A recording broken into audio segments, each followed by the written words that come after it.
नमस्ते taurus, welcome back. वृषभ राशि again career, job and business पे जनरल वीकली प्रेडिक्शन करने जा रही हूँ। साथ ही नो कॉन्टेक्ट पे भी रीडिंग्स रहेगी। जनरल है, खुले दिमाग से देखिएगा बिकॉज सारी बातें मैच हो जरूरी नहीं है। एंड जिस हद तक मैच हो रखे, बाकी चीज़ों को लेट गो करें।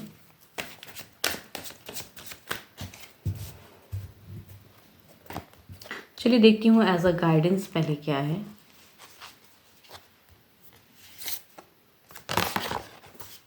Luck is in your side, guidance तो काफ़ी अच्छा है।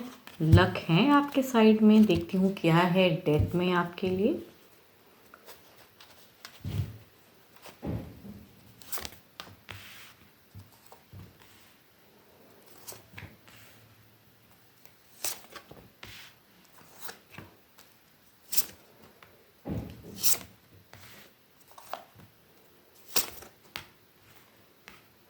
अगर जो फ्रेशर्स हैं उनकी अगर कहूँ सच में वो चीज़ें दिख रही हैं। एक एंडिंग फेज़ है, टफ टाइम की एक एंडिंग फेज़। भले ही ये वीक में आपको लगे, लेकिन हाँ कुछ लोगों के लिए कहूँ ना, एक जगह परिवर्तन की संभावना है। एंड वो शायद जगह आप वहाँ से जब हटोगे तो शायद जो अच्छे औराज हैं वो आपके लिए वेट कर रही हैं।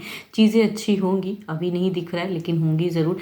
ये वीक भारी है एंड कहूँ तो भारी इन द सेंस कि हो सकता है काफ़ी कहते हैं ना टफ, फोकस नहीं कर पा रहे। कुछ लोगों के लिए कहूँ ना तो ज़्यादातर दिख रहा है कि आपकी एक जगह हो सकती है जो प्रेजेंट जगह है वहाँ से आप निकल रहे हो, लेकिन वो शायद बेटर के लिए निकल रहे हो। अभी नहीं महसूस हो रहा है लेकिन फर्दर आपको फ्यूचर समझ में आएगा।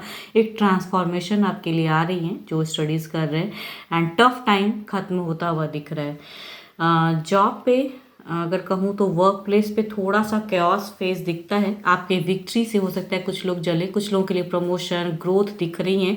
एंड उस वजह से कुछ लोगों को हो सकता है आपसे प्रॉब्लम हो, मीन्स आपके कलीग्स में से या कुछ लोगों से हो सकता है कि आपकी हो सकती है अनसरी की झगड़े होने की संभावना है। तो आप उस सब चीज़ों से थोड़ा सा बच के रहिएगा। एंड यस, आपकी कहूँ तो ये वीक में एक फाइनेंशियल कंडीशन की अगर मैं बात करूँ तो काफ़ी ग्रोथ दिख रही है, लेकिन कुछ लोग जेलस होते हुए भी दिख रहे हैं। बिजनेस पे अगर कहूँ तो एक फोकस्ड होने की ज़रूरत है। कुछ लॉसेस अगर लगी हैं तो लॉसेस को जो आपको प्रेजेंट फेज में कन्फ्यूजन्स अगर कहूँ तो ये वीक में काफ़ी ज़्यादा रहेंगी, या एट अ टाइम काफ़ी चीज़ों में आप सोच रहे हो कि इसमें बेटर होगा इन्वेस्ट करना या उसमें होगा। कुछ हो सकता है मल्टीपल बिजनेस को शायद एट अ टाइम करने की या जगह हो सकती है जिसे आप करने की सोच रहे हो। तो थोड़ी सी फोकस दिख रहे हो, थोड़ी सी चिंताएँ दिख रही हैं। इन्वेस्टमेंट सही होगा नहीं होगा, तो वैसा आपका सिचुएशन दिख रहा है इस वीक में। एंड स्टक एनर्जीज में थोड़े से हो आप। देखती हूँ ओवरऑल में क्या है एनर्जीज।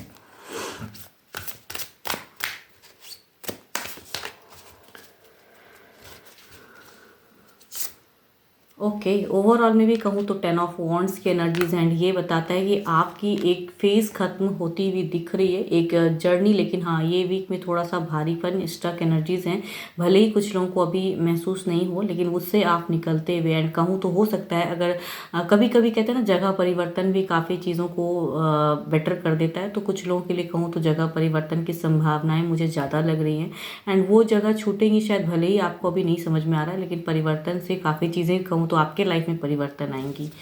एंड यस, आप काफ़ी लोगों के लिए हो सकता है कि आपकी एक जगह से दूसरी जगह की शिफ्टिंग की संभावना हो, तो बेटर के लिए है अगर कहूँ तो। ओवरऑल में भी वही चीज़ें दिख रही हैं। एंड आपके अच्छे नंबर की अगर मैं बात करूँ तो नंबर आपके लिए 6 बहुत ही अच्छा है। अच्छे कलर की अगर मैं बात करूँ तो कलर आपके लिए मरून बहुत अच्छा है, आप उसे यूज़ कर सकते हो।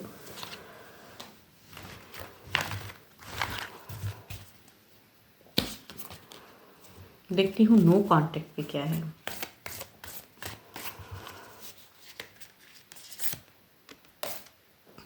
Forgiveness. Stop focusing your energy on past events, for life is too precious to waste. You create your reality by what you think, dream and imagine. कहूँ जो भी चीज़ें हैं, कुछ चीज़ें अगर आप माफ़ कर सकते हो, किसी को माफ़ कर सकते हो तो वो कर दो।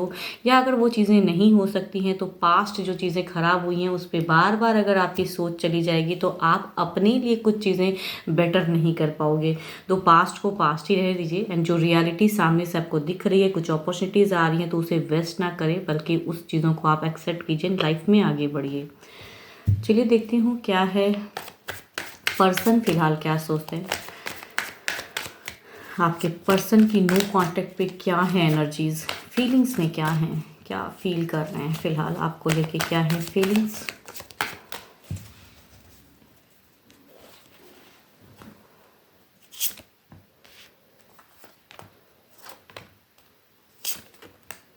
ओके अगर फीलिंग्स की मैं बात करूँ तो पहला ही कार्ड ये बता रहा है देयर इज़ वो उनकी फीलिंग्स है रिकन्सिलेशन की, रीयूनियन की, कहूँ तो सब कुछ करना चाहते हैं, लॉट ऑफ कम्युनिकेशन करना चाहते हैं, लेकिन फ़िलहाल बहुत ही डर में हैं, शायद कुछ और तीसरे प्रेजेंस हैं, दी थर्ड पार्टी सिचुएशन, जिसके वजह से या जिनसे वो डर रहे हैं फ़िलहाल।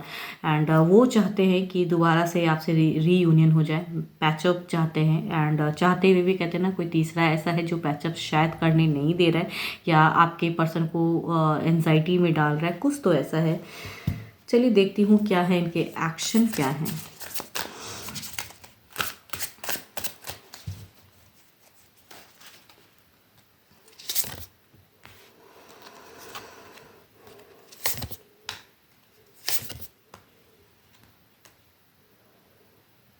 यस अगर कहूँ एक्शंस की मैं दिख रही हैं कि जो कुछ लोगों की कहूँ तो एक ख़राब सिचुएशन में वो अटके हुए हैं, एक्शन लेने में कुछ लोग इन्हें रोक रहे हैं, थर्ड पार्टी या कुछ लोगों की भी प्रेजेंस हो सकती है, बाहरी कुछ लोग हो सकते हैं जो इन्हें मैनिपुलेट कर रहे हैं, रोक रहे हैं आपकी तरफ में बढ़ने से। अगर एक्शन कहूँ ना, जो चेंजेस लाना चाह रहे हैं रीयूनियन, वहाँ पर कुछ लोगों की प्रेजेंस आ जा रही है जो उन्हें कहूँ तो कन्फ्यूज कर रहे हैं, एंड कहूँ वो कम्युनिकेशन तो करना चाहते हैं। अगेन द 4 ऑफ वॉन्ड्स की दो कहूँ तो 4 ऑफ वॉन्ड्स की एनर्जीज हैं, ये कहना चाहते हैं कि there is a chance of reconciliation, there is a chance of reunion, चाहते हैं कि आपसे दोबारा जुड़ जाए, कहीं ना कहीं बातें करना चाहते हैं, लेकिन कुछ लोगों की प्रेजेंस की वजह से कहूँ वो थर्ड से भी निकलना चाहते हैं, दोबारा से ज़िंदगी में शायद अपने वे में सोच भी रहे हैं कि क्या करेक्ट है नहीं करेक्ट है, रीबर्थ यानी कि रिकनेक्ट।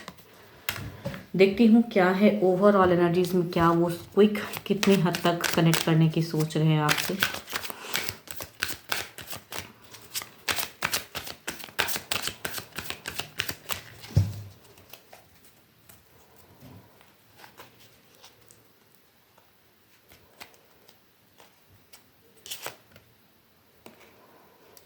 कहूँ तो क्विक की एनर्जीज नहीं है, बिल्कुल कनेक्ट करने की अगर कहूँ तो लॉट ऑफ एंजाइटीज़ में हैं, तो उनकी तरफ से तो टेक्स्ट मैसेज कॉल मुझे नहीं लग रहा है कि क्विक आने वाली हैं, बिकॉज ज़्यादातर चांसेस कहूँ तो नो वाली हैं। ओवरऑल में ये दिख रहा है कि नो, बिकॉज वो कहीं ना कहीं डर रहे हैं वो चेंजेस लाने में, आपको कनेक्ट करने में, यहाँ पे कुछ लोगों की प्रेजेंस की वजह से आपकी तरफ आते आते थम जा रहे हैं, लेकिन कहूँ ये चाहते हैं कि रिकन्सिलेशन, जुड़ना। 12 के 12 राशियों की एनर्जीज हैं, जिस भी राशि के आपके पर्सन हैं। होप कि आपको मेरी ये रीडिंग्स अच्छी लगे। फिलहाल के लिए तो इतना ही, जल्द ही मिलूंगी मैं नेक्स्ट वीडियो के साथ में। Thank you, stay blessed and stay connected with me.